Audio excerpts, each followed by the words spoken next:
Olá, queridos, nessa semana no seu Em Casa com o Pastor, quero compartilhar com você uma porção da Palavra de Deus riquíssima para o nosso coração, que se encontra em Efésios capítulo 4, e eu vou ler do versículo 11, que diz assim: E Ele mesmo, isto é, Jesus, concedeu uns para apóstolos, outros para profetas, outros para evangelistas e outros para pastores e mestres, com vistas ao aperfeiçoamento dos santos, para o desempenho do seu serviço, para a edificação do corpo de Cristo, até que todos cheguemos à unidade da fé e do pleno conhecimento do Filho de Deus, à perfeita varonilidade da medida da estatura da plenitude de Cristo, para que não mais sejamos como meninos agitados de um lado para o outro e levados ao redor por todo o vento de doutrina, pela artimanha dos homens que, pela astúcia, induzem outros ao erro. Mas, seguindo a verdade em amor, cresçamos em tudo naquele que é a cabeça, Cristo, de quem todo o corpo, bem ajustado e consolidado, pelo auxílio de toda junta, segundo a justa cooperação de cada parte, efetua o seu próprio aumento para a edificação de si mesmo em amor. Eu quero começar dizendo a você, nessa semana, em especial nesse Em Casa com o Pastor, e você deve concordar comigo que tudo aquilo que a gente faz na vida, nós precisamos, de significado. A gente não faz as coisas simplesmente por fazer, E nós teremos sucesso, certamente, quando a gente pensar em fazer as coisas com significado, com relevância. Desde a profissão que a gente escolhe, o modo como a gente se relaciona com as pessoas, a maneira como nós levamos a nossa vida, precisa ter essa prerrogativa, Nós estamos aqui falando. A igreja vive um momento bastante diferente do que nós pensamos em todo o nosso tempo, como pastor, como cristãos, enfim. E nesse momento eu creio que nós estamos vivendo uma fase de se preocupar com aquilo que é a relevância, o significado da gente enquanto igreja. Porque quando eu falo de igreja, eu estou falando de você, estou falando de mim, estou falando desse corpo que somos nós ligados na pessoa de Cristo.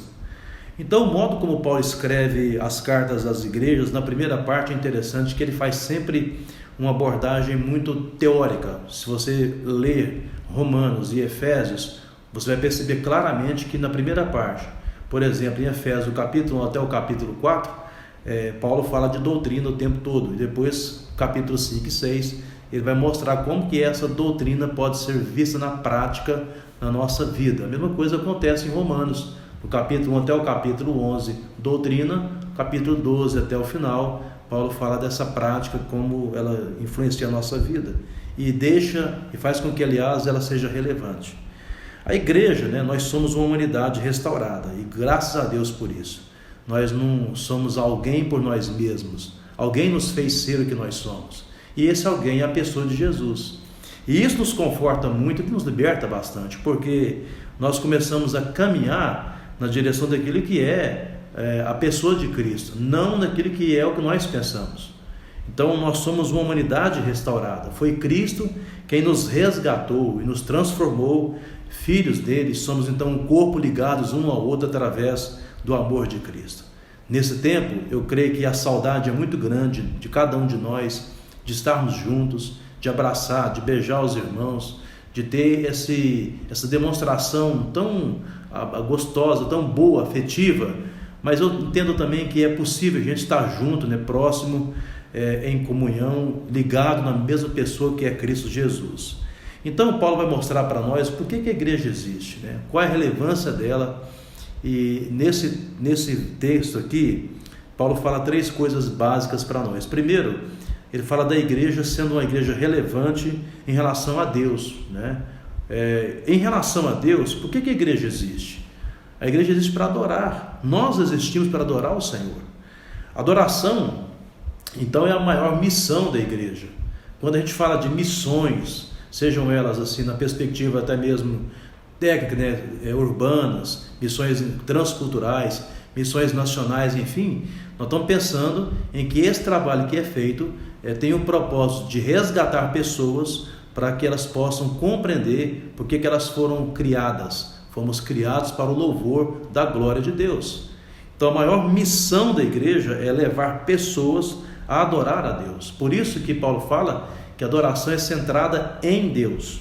Nós não estamos assim adorando a nós mesmos. Existe muito culto à personalidade, nós sabemos disso. Porém, se há esse antropocentrismo nos cultos, nós não podemos acreditar que isso é o que vale a pena, porque com certeza Deus nos chamou para que nós compreendamos que a adoração era direcionada a Ele, tão somente a Ele. Quando Jesus foi tentado no deserto, uma das propostas do diabo foi de dar a Jesus todos os reinos para que ele pudesse adorá-lo. Então Cristo responde com muita propriedade: somente ao teu Deus adorarás, somente a Ele servirás, somente a Ele darás culto. Olha que maravilha! Então, adoração a esse Deus, a prerrogativa não é de forma, mas de conteúdo. Por isso que Cristo fala para a mulher lá, samaritana: vós adorais o que não conheceis. Nós adoramos o que conhecemos, mas vem a hora, e já chegou, que os verdadeiros adoradores adorarão o Pai em espírito e em verdade. Olha que maravilha! Então o que move o coração do nosso Deus nunca foi a forma, mas o conteúdo. O que nós estamos apresentando para Ele? Por que Deus se agradou da oferta de Abel e não da oferta de Caim, quando houve o primeiro culto na face da terra? Certamente não foi a oferta em si, mas como ela foi entregue ao Senhor. Então Deus vê a nossa atitude e o nosso discernimento ao adorá-lo. Um homem chamado M. Bondes fala assim: nós estamos procurando melhores métodos, enquanto Deus está procurando melhores homens. Olha que coisa extraordinária. Então Deus tem prazer na piedade sincera, que se dirige tão somente a Ele, e não quando a gente tenta provar as pessoas daquele que precisa ser o nosso quarto secreto. Por isso que Cristo fala que quando a gente vai orar, a gente entra no nosso quarto, que está em secreto, e o nosso Pai, que nos vê em secreto, nos recompensará. Deus não está preocupado com aquela adoração cheia de performance, se ela não tiver o conteúdo essencial, que é a prerrogativa, a centralidade de Deus. Então a igreja existe, eu e você existimos para adorar a Deus. Mas há uma segunda verdade aqui, e eu olho aqui para esse texto e vejo que a igreja existe em relação também a si mesma, para treinar uns aos outros. Irmãos, como é importante essa palavra de Deus para nós. Paulo fala que aqui no texto, Deus mesmo, o Espírito Santo, concedeu uns para pastores, evangelistas e mestres, enfim, para que essas pessoas, assim, uma vez sendo chamadas, elas possam cumprir aquilo que é o maior propósito. E qual que é isso? De treinar uns aos outros. Lutero, quando ele proclamou o sacerdócio universal de todos os crentes, ele fez isso de uma forma muito convicta. Mas depois de 500 anos, a estrutura das igrejas parece negar isso. Então, as pessoas chamadas convertidas e transformadas pelo Espírito Santo de Deus, como eu e você, nós precisamos usufruir desse privilégio de Deus para nós, de saber que eu posso ser usado por Deus para abençoar a sua vida e vice-versa. E aí, o conteúdo dessa edificação, desse treinamento, não é o que eu penso, não é o que eu acho, não é o que eu imagino. O texto fala que é a Escritura sagrada, é a palavra de Deus. Paulo fala assim: olha, toda a Escritura é inspirada por Deus e útil para o ensino, para a correção, para a repreensão e para a educação do homem de Deus na justiça. Então esse é o maior conteúdo para o treinamento dos santos no corpo de Cristo, a palavra de Deus. Não podemos abrir mão disso. Nós não fazemos parte de uma creche infantil onde as pessoas ali não crescem e nem amadurecem. A maturidade é fruto de exercício constante da palavra de Deus que habita em nós. Paulo fala assim em Colossenses: instruí-vos e aconselhai-vos mutuamente. Olha que maravilha! Então, através desse aconselhamento e instrução mútua, as nossas lutas e vitórias, elas se tornam menores, porque nós aprendemos uns com os outros, de maneira que a gente edifica um ao outro. Nós não fazemos parte também de um corpo onde a gente vai para assistir às lutas, que os outros travam e parece que elas não dizem respeito a nós. Nós somos um corpo, olha que maravilha, Paulo fala sobre isso aqui, onde cada membro tem a sua função e colaborando juntos, aliás, experimentam o crescimento que vem de Deus. E o crescimento que vem de Deus, ele não é enganoso, ele é certo, verdadeiro e com certeza frutífero. E uma terceira verdade é que a igreja existe em relação ao mundo para testemunhar. Paulo fala que a missão dos pastores, evangelistas e mestres é para gerar treinamento. Mas com qual propósito?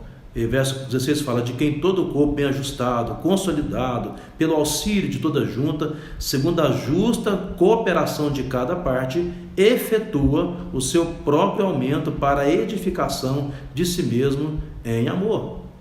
Então nós somos assim, um corpo, uma igreja, um povo que foi chamado por Deus para testemunhar. É interessante que quando você olha para a Bíblia, Deus não procura advogado de defesa, porque o Evangelho não precisa disso.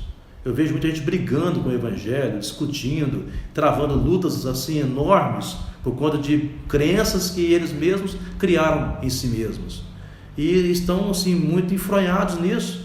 E quando você olha para a palavra de Deus, o propósito nosso como corpo, como igreja, é para testemunhar de Cristo. É interessante, uma estatística diz que 95% dos crentes não levou ainda ninguém a Jesus. Então eu queria fazer um apelo a você nessa hora, nesse dia, nessa semana. Quem sabe você poderia nessa semana enviar uma mensagem para alguém, ligar para alguém, conversar com alguém, orar por alguém, mandar um cântico, enfim, pegar isso como sendo uma prerrogativa sua, minha, de cada um de nós. Irmãos, precisamos crescer, o reino de Deus precisa crescer. Não podemos achar que uma pandemia como nós estamos vivenciando vai impedir esse crescimento. De uma forma ou de outra, nós temos que buscar de Deus estratégias, para que o Evangelho seja proclamado, o nome de Deus seja exaltado, as pessoas conheçam a Cristo e testemunhem desse Evangelho. Então, quando eu olho para a Bíblia, especialmente no Sermão do Monte, eu entendo assim, olha, nós devemos exercer a nossa influência visível. E Cristo fala: vocês são luz. Então a função da luz é iluminar, é fazer retroceder as trevas.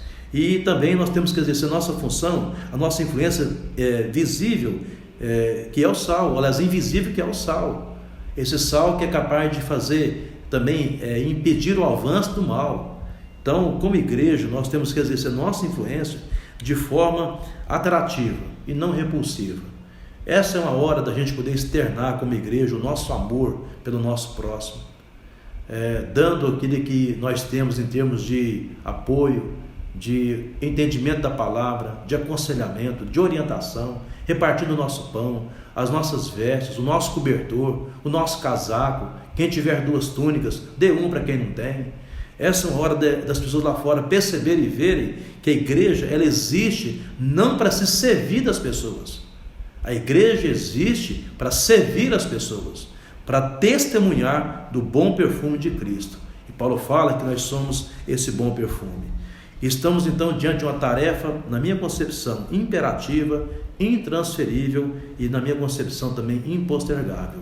Cabe a cada um de nós entender a nossa posição nesse momento e fazer a nossa parte. Eu sou igreja, você também é uma igreja, e como igreja, como que nós estamos existindo? Para nós mesmos, para Deus e para o mundo. Que essa reflexão alcance o nosso coração e sejamos tomados dessa consciência que transformará as nossas vidas. Deixa eu orar com você. Senhor, nessa manhã e nessa semana, nós queremos, ó Pai, entregar o nosso coração no Teu altar, para que o Senhor possa, Deus, fazer a diferença através de nós.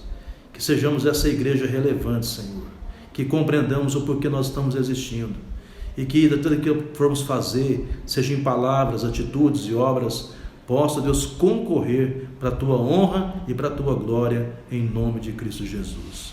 Amém.